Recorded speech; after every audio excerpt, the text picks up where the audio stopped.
Hello दोस्तों, welcome to my channel. इस video में हम बात करेंगे बॉम्बे स्टॉक एक्सचेंज यानी बीएसई की।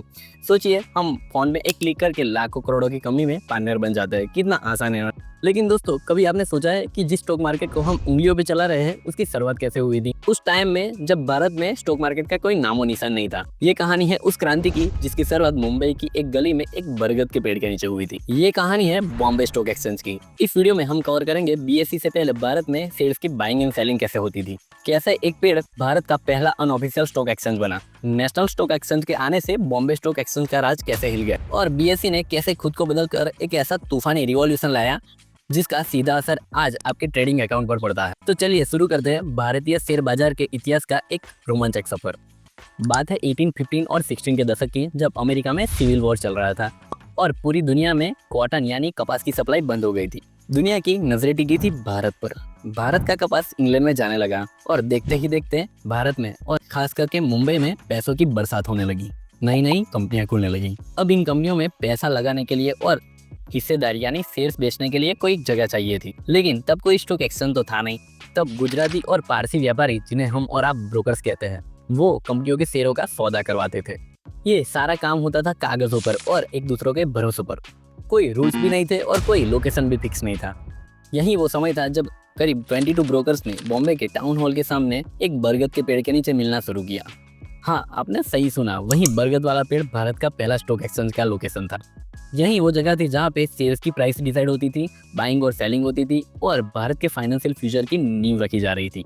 इसमें एक बड़ा नाम था प्रेमचंद रॉयचंद, जिसे कॉटन किंग भी कहा जाता था। धीरे धीरे भीड़ बढ़ती गई और लोकेशन भी बदलता गया और फाइनली 9 जुलाई 1875 को इन सब ब्रोकर से मिलकर एशिया का पहला स्टॉक एक्सचेंज बनाया, the native share and stock brokers association, जिसे आज हम BSE कहते हैं। और जिस गली में वो जाकर बसे वो पूरी दुनिया में आज दलाल स्ट्रीट नाम से फेमस है।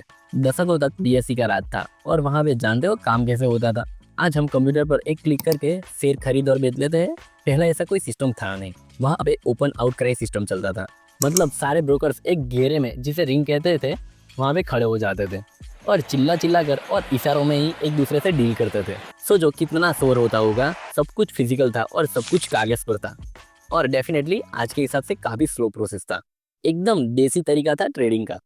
1986 में BSE ने लॉन्च किया सेंसेक्स, 13 सबसे बड़ी कंपनियों का वो इंडेक्स जिसे आज भी इंडियन मार्केट की धड़कन माना जाता है। सेंसेक्स के आने से BSE अपने पावर के पीक पर था। दलाल स्ट्रीट का एक ही बादशाह था, बॉम्बे स्टॉक एक्सचेंज। उन्होंने ऐसी लेगेसी बना ली थी कि ऐसा लग रहा था कि टोटल मोनोपोली है। सच कहे तो ऐसा लग रहा था कि इसके ऊपर कोई आ ही नहीं सकता था। किसी को भी उम्मीद नहीं थी कि कोई BSE से टक्कर ले पाएगा या कोई उसकी जगह ले पाएगा।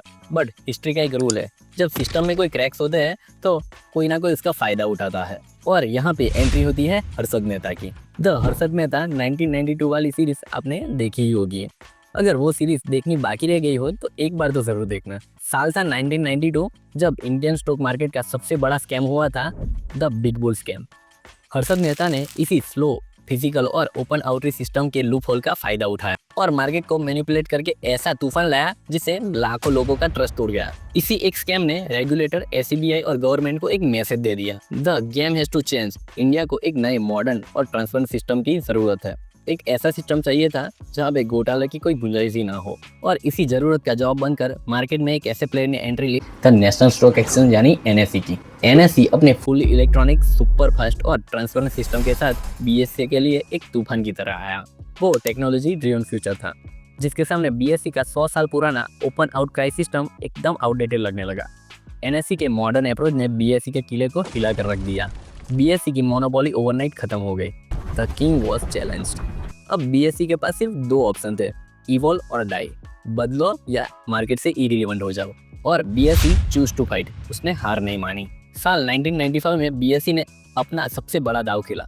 उसने अपने 100 साल से भी पुराने ओपन आउट क्राई सिस्टम को हमेशा के लिए अलविदा कह दिया और लॉन्च किया अपना खुद का बीस्ट, BOLT यानी BSE ऑनलाइन ट्रेडिंग। ये एक प्रॉपर रिवॉल्यूशन था। कल तक जो ब्रोकर्स एक दूसरे पर चिल्ला रहे थे दलाल स्ट्रीट पर, वही अब माउस क्लिक से लाखों के ट्रेड कर रहे थे। The absence of governance replace by को। BSE ने खुद को जड़ से बदल दिया। BSE ने 3 बड़े बदलाव किए। इसमें पहला है टेक्नोलॉजी। BSE आज वर्ल्ड की टॉप फास्टेस्ट एक्सचेंज में से एक है, जिसका रिस्पॉन्स टाइम है सिर्फ 6 micro second. That's faster than you can blink. Second है गवर्नेंस। ये सिर्फ ब्रोकर्स के क्लब से ट्रांसफॉर्म होकर प्रोफेशनल कंपनी बनी, जिसे कहते हैं डेम्यूटुलाइजेशन, जिसका मतलब था कि डिसीजन अब सबके हित में लिया जाएगा, ना कि कुछ पावरफुल ब्रोकर्स के हित में। थर्ड नंबर पे है इनोवेशन। इसने न्यू कंपनीज और स्टार्टअप के लिए बीएसई एसएमई प्लेटफॉर्म लॉन्च किया, जिससे छोटी छोटी हाई पोटेंशियल कंपनी भी मार्केट से कैपिटल गेन कर सके। तो दोस्तों, उस बर्गर के पेड़ से नीचे शुरू हुई लेगेसी आज आपके मोबाइल के ऐप में इंटीग्रेट हो चुकी है। आज जब आप आसानी से शेयर खरीदते और बेचते हैं, उसके पीछे एक लंबा इतिहास और जबरदस्त कंपटीशन है। एनएसई के आने से बीएसई को एक बहुत बड़ा झटका लगा, लेकिन उसी झटके ने बीएसई को फास्ट, स्ट्रांग और इनोवेटिव बनने पर मजबूर किया। जानते हो इस मुकाबले का सबसे बड़ा फायदा किसको मिला? मुझको और आपको, हम इंडियन इन्वेस्टर को। आज हमारा स्टॉक मार्केट पहले से ज़्यादा फास्ट, ट्रांसपेरेंट और आसान बन चुका है। बीएसई की कहानी सिर्फ स्टॉक एक्सचेंज की कहानी नहीं है, बल्कि ये न्यू इंडिया के इवोल्यूशन की कहानी है। ये कहानी सिखाती है कि कैसे बड़ी चुनौती हमें बड़ा बदलाव लाने का मौका देती है। अगली बार जब आप सेंसेक्स को ऊपर जाते देखें, तो वो 22 ब्रोकर्स को जरूर याद करना, जिन्होंने एक पेड़ के नीचे भारत का फाइनेंशियल फ्यूचर का सपना देखा था। तो दोस्तों, बीएसई की ये कहानी आपको कैसी लगी, कमेंट में जरूर बताना। बीएसई की टॉप 13 कंपनी में से सबसे ज़्यादा कौन सी कंपनी की हिस्सेदारी बीएसई में है, वो कमेंट में ज़रूर बताना। दोस्तों, मैं ऐसे ही स्टॉक मार्केट की हिस्ट्री को आसान तरीके से आपको समझाने की कोशिश करता हूँ, जिससे स्टॉक मार्केट को आप अच्छे तरीके से और बहुत ही डीपली समझ सको। दोस्तों, वीडियो में क्या क्या इंप्रूवमेंट करने की ज़रूरत है, वो कमेंट में ज़रूर बताना। अगर कुछ ऐसा लगे कि जो मुझे एक्चुअल में इंप्रूव करने की ज़रूरत हो, तो मैं डेफिनेटली उसमें इंप्रूवमेंट करूँगा। ऐसे ही इन्फॉर्मेटिव वीडियो को देखने के लिए चैनल को सब्सक्राइब जरूर करें और वीडियो को लाइक करें। मिलते हैं अगले वीडियो में, तब तक के लिए गुड बाय।